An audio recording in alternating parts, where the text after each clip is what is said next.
Dawson, 1039 Windance Drive. I'm talking in regards to the compressor station that has been brought to my attention recently. I just want to point out that my husband and I moved out to Cecil to live in an area that was a lot not as frequented, it wasn't as built up. My husband is more on the countryside.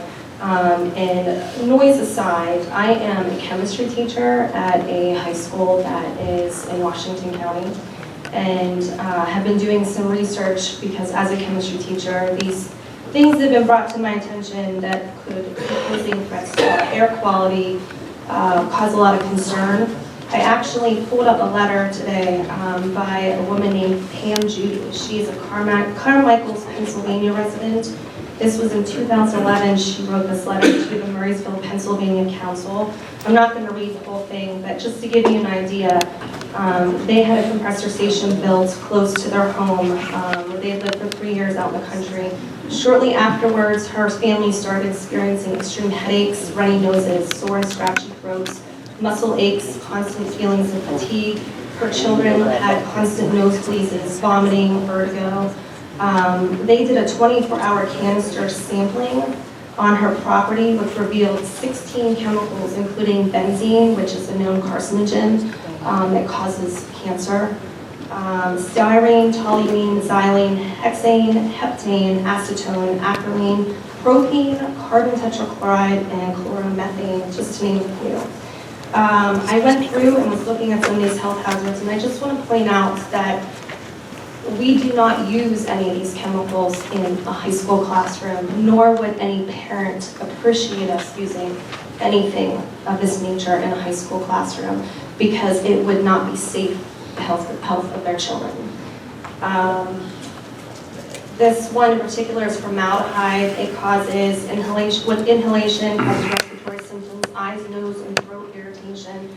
Nitrogen oxides combined with volatile organic compounds, also known as VOCs, can be harmful, causing ground level smog and ozone. Sulfur dioxide can cause respiratory illness in children, elderly, and asthmatics. I'm not going to go through all these, there's quite a long list, but having a 10 and a 7-year-old, it upsets me enough that there is a train that carries hazardous materials behind my son's intermediate school. And there's no evacuation plan for people who don't know that, because if something happens to that train, my 10-year-old doesn't need an evacuation plan because he would not be alive to come home.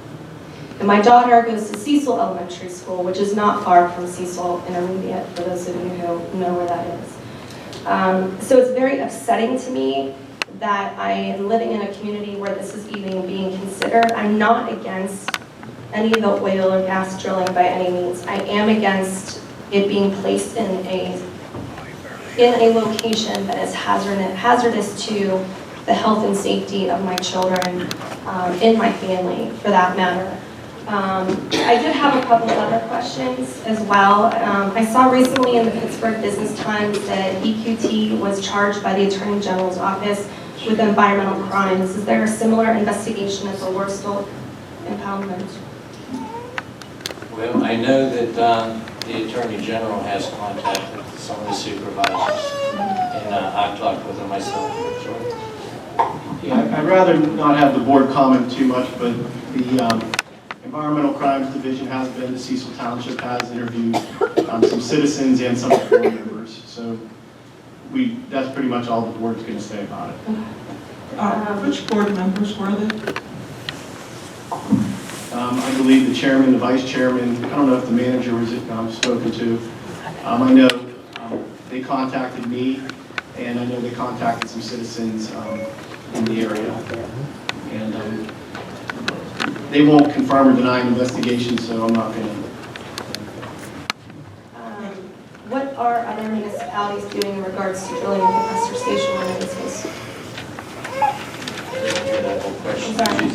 What are other municipalities doing in regard to drilling and compressor station ordinances? Well, it's back to its infancy. Since the Supreme Court ruled, everybody's taking a new look at what they should do. The Supreme Court of Pennsylvania has defined drilling and compressor stations as an industrial use of land. So I can't speak for all of them, but basically a lot of the solicitors are advising the municipalities to place the industrial use in an industrial area. As to this one, it's a little unique in terms of an application was made years ago in the light industrial area. Initially, the zoning hearing board denied the request. The Court of Common Pleas also agreed with the zoning hearing board that it shouldn't go in that area up here on 980. And there were 3 issues appealed to the Commonwealth Court, to the 3-member panel. 2 of the issues the court agreed with the township, and then 1 of the issues the court agreed with Mark West that they provided sufficient evidence. So that all went to the zoning hearing board. The township joined that. So that's really what's before the board this evening would be, does the board want to appeal? And it's discretionary. There does not, the Commonwealth Court does not have to take the appeal. The Supreme Court does not have to take the appeal. But does the township want to appeal the decision of the Commonwealth Court panel to see if the full court will entertain reviewing it, and if not, if the Supreme Court will entertain reviewing it? If that helps. In answer to your question, I'm familiar with a couple of municipalities. North Strabane, you asked how many, what other municipalities were doing. North Strabane Township just approved 2 wells. Robinson Township was ordered by the Court of Common Pleas to allow to be granted a permit to But that was a drill separate it. issue, because they said that they took too much time, not Well, just. whatever, it was granted. It was ordered by the Commonwealth But Court. not just unfair.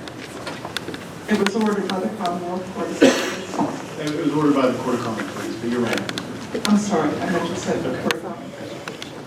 Just one last question. Is there a study that's been used to prove that compressor stations don't have negative health effects? If you go back for this particular compressor station, one of the reasons that the township at the time, and there were 5 supervisors, all voted to basically ask the zoning hearing board to deny the request, was that Mark West did not answer questions about health effects. One of the main questions posed, in fact, what's unique about this case is that where Cecil took the Act 13 case to the Supreme Court, one of the main issues before the court was this Mark West application. We used it in the brief, we used it in argument. The question was posed to Mark West, will you put off volatile organic compounds? I think in the brief it said that they would 19 tons of EOCs, 4 tons of formaldehyde a year, both another carcinogenic agent, and another, I think, 4 tons of various nitrogen oxide, things like that. Were those all within the limits of the DEP or EPA? The limits, the DEP does not establish health limits. The DEP establishes pollution limits. They are not looking at whether they will hurt you or not. So the question was posed to Mark was, how far will these travel? And their answer was they didn't know. So the question for the township and why we rejected it back then was, and for the zoning hearing board, if you don't know, how could we vote to approve something if we don't know the health consequences to the surrounding community? And that was the real issue before the board and the court.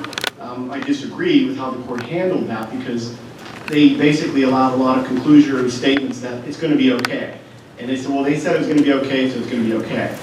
And there's been a number of studies in terms of air modeling, disbursement modeling, so they can figure out, you can calculate how far things will travel. And understand, when they submitted evidence at the time, there was no evidence specific to that site. One of the reasons the Pennsylvania Supreme Court overturned the state law is that you have to look at these at a locality by locality basis to see what's around, how far these things will go, what will they affect people. Going back to their application years ago, they didn't do that. So that's where we stand now, and that evidence hasn't changed. And after reading that transcript too, John, I remember looking at it and saying too that they didn't address the problem of evaluation of the property next to it also. Well, and we don't need to get into it, and the specific question comes up, but in my opinion, where the Commonwealth Court made a mistake, and they started to switch burdens around, saying that the township had to prove some of these things were a problem. And under our ordinance, it's the other way around. Under the special exception, the applicant had a duty to come in and show there weren't going to be any potential negative health effects. And from the objectors, if people like yourself would have come to object, you would have at least had evidence at that time that they said, well, look, this benzene is going to travel 3 miles, or this benzene is going to travel 20 feet. If it's going to travel 20 feet, it would be hard for you to come into the board and say, look, I'm going to be affected. And the board's going to say, well, show us contrary science. But you don't have the first part of the equation in order to rebut that because they don't know. Right. Was your question, have there been studies done? Yeah, I want to know, like, what study can be used to prove that my children are not going to be negatively affected if this was to go in health-wise? Because I am the mother of a 7 and a 10-year-old, and just like any mother or grandparent would, like, that's where my priority lies. My priority lies with my children. And I'm sure anybody in this room that has children or grandchildren, it's in you to want to protect them. You don't want to see them get sick. You don't want to see them get harmed. And this whole thing just makes me totally nauseous and sick to think that this could negatively affect my precious children. I mean, they're not precious to everybody. They have their flaws, don't get me wrong. But they're still mine. And my 7-year-old doesn't know any better. My 10-year-old doesn't know any better. I mean, they're innocent. Asking you what your question. Oh, I'm sorry. It was what study, is there a study that's been used to prove it? And John talked about, I asked him about the DEP and the EPA, and you talked about the DEP, but you didn't say anything about the EPA. Yeah. But along those lines, before you respond, John, I've seen a lot of studies that have been in the paper over the last year, and I'm sure everyone here has seen them. Some have been very positive, and some have been negative. And that's all I'm going to say. I don't have them with me to quote them or to tell you. But what about the EPA? Are they not concerned about the health of our community? They are, but the DEP has primary responsibility. After the hearing back in the day, the EPA came in and mandated and fined Mark West, I think, for 10 of their facilities violating pollution standards. And that wasn't brought up in our hearing, but that evidence existed prior to that hearing, that was the case, that they were having pollution issues. That was when the EPA did step in. The DEP did have a short-term air study where they looked at various features, including a compressor station. If you look at it, we cited in our brief, that was not a chronic study, it was an acute 1-hour study. What would happen if you were exposed for 1 hour? Also, going back to the Supreme Court said you have a constitutional obligation, this board does, to protect its citizens, to make sure whatever environmental concerns are there, that those environmental concerns are tailored to the municipality. Obviously, certain chemicals may affect children different than adults. So we may look at schools or different than we would another factory next door. So those are wind conditions, topography. Even Mark West said that. How far would it go? They answered it would depend on the wind conditions and topography. Industrial hygienists every day do air modeling. They look at these and say, this is what you're going to put out. Let's look at the wind. Let's look at everything around. Will it affect? And I'm not saying it will. But to me, that was what was lacking then. It lacks today. That information doesn't exist. And that's where I think the court erred.